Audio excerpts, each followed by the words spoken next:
Ce village, Erquigny, hérite, comme tous les autres villages français, hérite de la Seconde Guerre mondiale. Et tout n'est pas réglé. Tout est d'autant moins réglé que la guerre d'Indochine sévit, que le maire communiste a un fils qui est rentré un petit peu mutilé, un petit peu diminué, brûlé de cette guerre d'Indochine. Le fils du médecin, un des fils du médecin, est lui encore chez les paras de Bijar.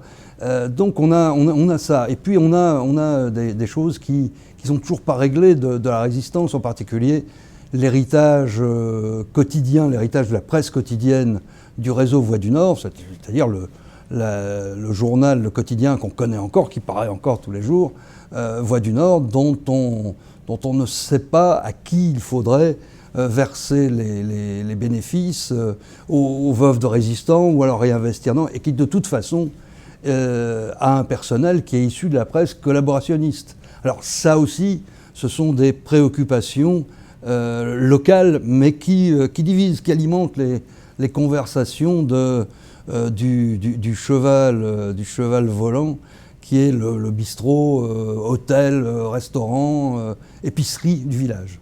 Ce qui déchire la France à l'époque et qui déchire aussi le village, c'est qui est responsable, qui doit payer, qui est coupable.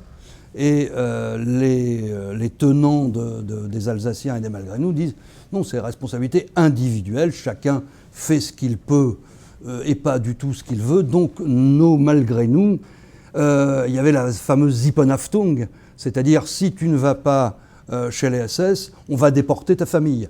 Donc on ne peut pas les considérer comme responsables et c'est une responsabilité individuelle qu'on ne peut pas leur reconnaître. Ils ne sont pas coupables individuellement. Et puis l'opinion de la gauche, du Parti communiste en particulier, qui est tout puissant à cette époque en France, et qui dit non, non, c'est collectif, vous étiez dans la Waffen-SS, la Waffen-SS a massacré, vous devez payer comme les Allemands, comme les autres.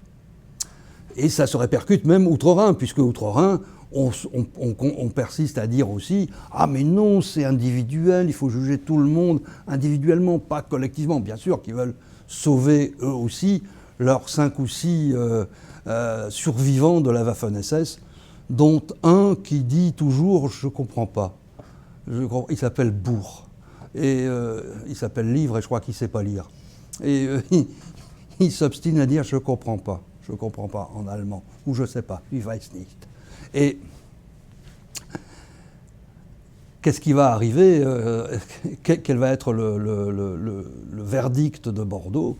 Ce verdict va être une condamnation qui va se transformer par la suite en amnistie, très rapide d'ailleurs, quelques jours après, et ce qui ne satisfera personne, puisque une amnistie sanctionne bien une culpabilité qu'on efface.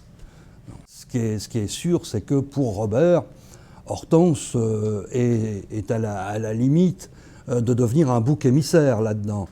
Bouc émissaire parce qu'elle est étrangère au village et qu'elle n'y a pas ses habitudes ni ses racines. Elle n'y a pas beaucoup d'appui, mis à part le maire qui l'aime beaucoup. Et aussi, elle est alsacienne, donc elle vient là elle s'appelle Weber, comme un des Malgré-nous qui vont être jugés à Bordeaux. Donc, tout ça ne plaide pas pour elle. Robert en a parfaitement conscience et il la sait en danger. Il la sait d'autant plus en danger qu'il semblerait qu'on essaie de mettre le feu à son appartement une fois. Donc, il devient aussi, oui, une espèce d'ange gardien, en tout cas quelqu'un qui va veiller sur elle en même temps que sur le petit Roland, dont on ne sait toujours pas qui est le père.